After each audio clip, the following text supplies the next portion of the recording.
खुदा का कलाम जो कि हमेशा हमारे कदमों के लिए चिराग और हमारे राह के लिए रोशनी है, और खुदा अपने कलाम के वसीला से हमसे बात करता है। खुदा अपने कलाम के वसीला से हमें सिखाता भी है, और खुदा अपने कलाम के वसीला से हमारी रहनुमाई भी करता है।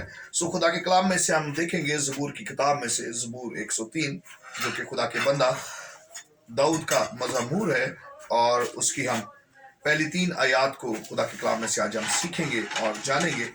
इसमें यूँ लिखा है, ज़बूर 103 और उसकी पहली 3 आयात की तिलावत हम खुदा के कलाम में से करेंगे और हम सीखेंगे।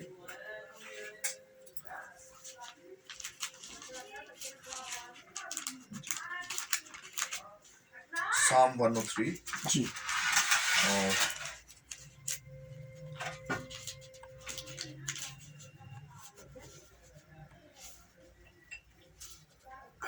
चलिए आप सुन लीजिएगा। सुनाइए, ठीक है। इसमें यूँ लिखा है, ऐ मेरी जान खुदावंद को मुबारक है, और जो कुछ मुझ में है उसके कदूस नाम को मुबारक है। ऐ मेरी जान खुदावंद को मुबारक है, और उसकी किसी नेमत को फरामोश ना कर। वो तेरी सारी बदकारी को बख्शता है, वो तुझे तमाम बीमारियों से शिफा देता है।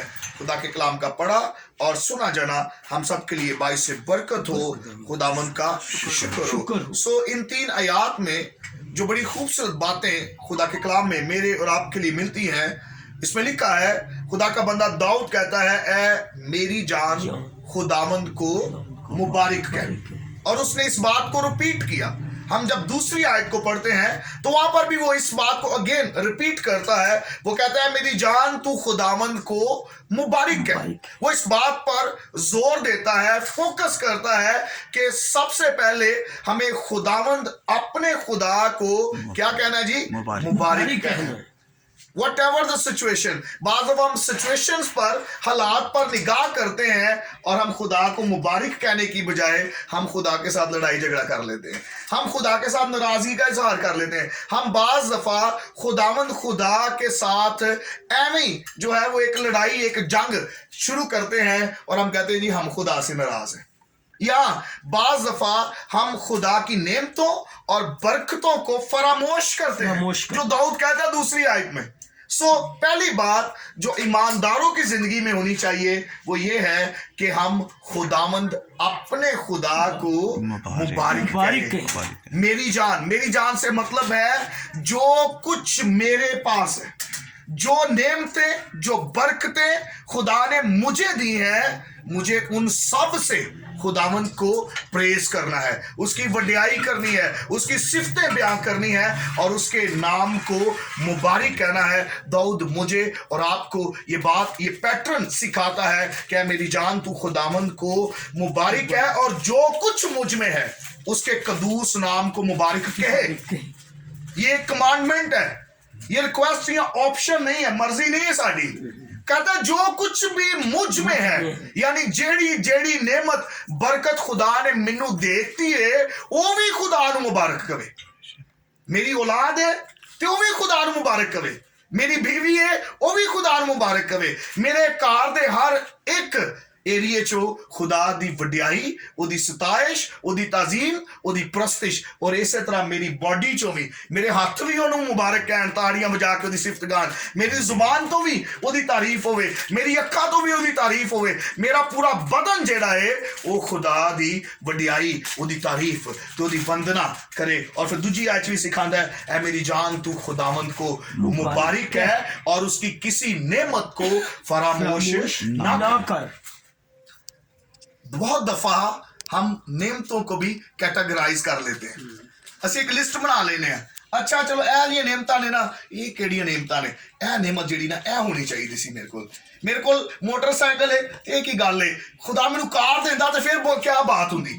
मेरे पास ये नेमत है, ये इसकी कोई इतनी वैल्यू नहीं है, इस तो वड्डी नेमत हुंदी तो फिर कुछ गल होर हुंदी। हम बहुत दफा ना शुक्री के जुमरे में चले जाते हैं, और इससे पहले कि खुदा में और ज्यादा सरफराज करे हम अपने लिए आसमान को बंद कर लेते हैं। हम अपने आप को खुदा की नेमतों के साथ बहुत दफा कंपेयर करके नाशुक्री के एरिया में चले जाते हैं। उसकी किसी नेमत को फरामोश ना करें। अगर हम जिंदा हैं, we should say praise Lord, हमें खुदा को मुबारक कहना है, उसकी तारीफ करनी है, उसकी वंदना करनी है। जैसे हमारे भाई अब टांगों में बीमारी की वजह से चल फिर नहीं सकते, तो इसका हरगिज़ कतई ये मतलब नहीं कि इस एक बीमारी की वजह से खुदा के साथ नाराजगी कर ली जाए। हालांकि खुदा ने जिंदगी बख्शी है, जिंदा है, अपने बच्चों में है, अपने घराने में है, उसकी परस्तिश कर सकते हैं, उसके कलाम को सुन सकते हैं और अपनी जिंदगी के उन दिनों को जो उसने ठहराए उसको उसमें एंजॉय कर सकते हैं। इसी तरह बहुत एरियाज में हम खुदा के साथ उसकी नेमतों को फरामोश करते हैं और नाराजगी के एरिया में चले जाते हैं। दाऊद के लिए खुदा कहता है, मेरा बंदा दाऊद मुझे मेरे दिल के मुआफिक मिल गया। रीजन, कोई वजह तो है जो खुदा ने उसके लिए कहा। आप ज़बूरों की किताब को हम जब पढ़ते हैं, गो के सारे ज़बूर दाऊद के नहीं है, कुछ और लोगों के भी ज़बूर हैं, लेकिन दाऊद के ज़बूर जब भी आप पढ़ेंगे उसने खुदा की वड्याई की है। उसने कहीं पर भी खुदावंद के साथ नाराजगी का इजहार नहीं किया, खुदा की नाशुक्री नहीं की। लेकिन जब हम नाशुक्री करेंगे तो फिर हम खुदा की बरकतों को मिस करेंगे। बनी इस्राएल कौम ने यह खता की। बाइबल सिखाती खुदा ने उनकी मुरादों को तो पूरा कर दिया, लेकिन उनकी जानों को बियाबान में फना किया, क्योंकि वो बरकतें नेमतें लेने के बावजूद मूसा के साथ क्या करते, बुड़बुड़ाते, खुदा की नाशुक्री करते। सो पहला पोर्शन जो मैं आज हम खुदा के कलाम में से हम सीख रहे हैं वो ये है कि हमने हर वक्त हर लम्हा खुदा को मुबारक कहना है, उसकी शुक्रगुजारी करनी है, उसकी वड्याई करनी है। और याद रखें, ये हमारा तर्ज जिंदगी होना चाहिए। It should be our life style. हमारी जिंदगी का ये हिस्सा बन जाए कि हम हर वक्त उसको मुबारक कहते रहे, हर वक्त उसको प्रेज करते रहे, हर वक्त उसकी वंदना करते रहे। मैं अपने चर्च में इस ट्यूसडे को सिखा रहा था लोगों को कि अगर खुदा को कोई नेमत लेनी ना तो एक सीक्रेट है, और वो सीक्रेट क्या है कि कभी खुदा से फौरी गिला ना करें कि खुदावन तेरा शुक्र, जो कुछ तूने मुझे बख्शा मैं उसके लिए तेरी शुक्रगुजारी करता हूं और तेरे नाम को मुबारक कहता हूं, क्योंकि तू ही है जो सब कुछ देता है। और उसकी शुक्रगुजारी करें, बाद में अपनी रिक्वेस्ट भी रख दें, खुदावन मुझे इस चीज की जरूरत है, खुदावन मेरे इस एरिया में मुझे यहां पर तेरी जरूरत है। और फिर खुदा आपके लिए आसमान को खोलेगा, फिर खुदा आपके लिए अजीब काम करेगा, फिर खुदा आपके लिए अपने जलाल को जाहिर करेगा। आप बोलेंगे और चीजें वजूद में आएंगी, क्योंकि जब आपकी जिंदगी से खुदा खुश होगा। हम बहुत दफा हालात पर निगाह करके और अपने डिसीजंस करते हैं, फैसले करते हैं, कंक्लूजन्स करते हैं, नतीजों पर पहुंचते हैं। बाइबल सिखाती है अपने कामल करने वाले जिंदा मसीह यीशु को तकते रहो। हम हालात को तकते हैं, हम सिचुएशंस को तकते हैं, हम जो नजर आता है उसको तक रहे होते हैं। हालात बड़े खराब हैं, बाइबल कहती है यीशु को तको, और जो उसको देखता है वो कभी शर्मिंदा नहीं होगा, क्योंकि यीशु किसी को शर्मिंदा होने ही नहीं देता। जिन्हें जिंदगी च यीशु आ जाए, जिन्हें घर में यीशु आ जाए, वहां पर सरफराजी, बरकत, शादमानी होगी, वहां पर आंसू नहीं होंगे, वहां पर मातम नहीं होगा और वहां पर आहो नाला नहीं होगा।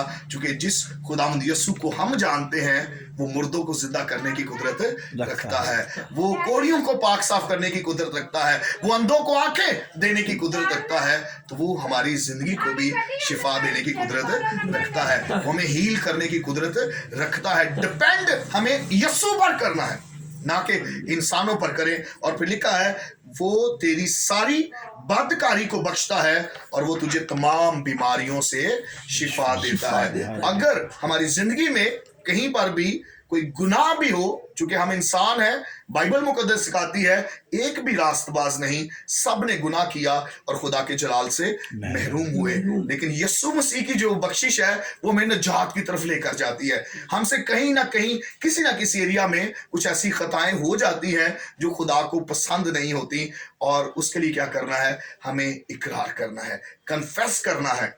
और उसके बाद बाइबल सिखाती है वो तेरी तमाम बीमारियों से, ये नहीं लिखा कोई एक बीमारी या मेजर बीमारियां तो नहीं, छोटियां छोटियां बीमारियां तो यीशु शिफा दे सकता है, बड़ियां बीमारियां तो नहीं दे सकता, ऐसा नहीं लिखा। लिखा है वो तुझे तमाम बीमारियों से, वट एवर द डिजीज, कोई भी मर्ज क्यों ना हो। चूंकि याद रखें दुनिया के डॉक्टर जवाब दे छड़ते हैं, पर यसू जवाब नहीं देता, यसू शिफा देता है।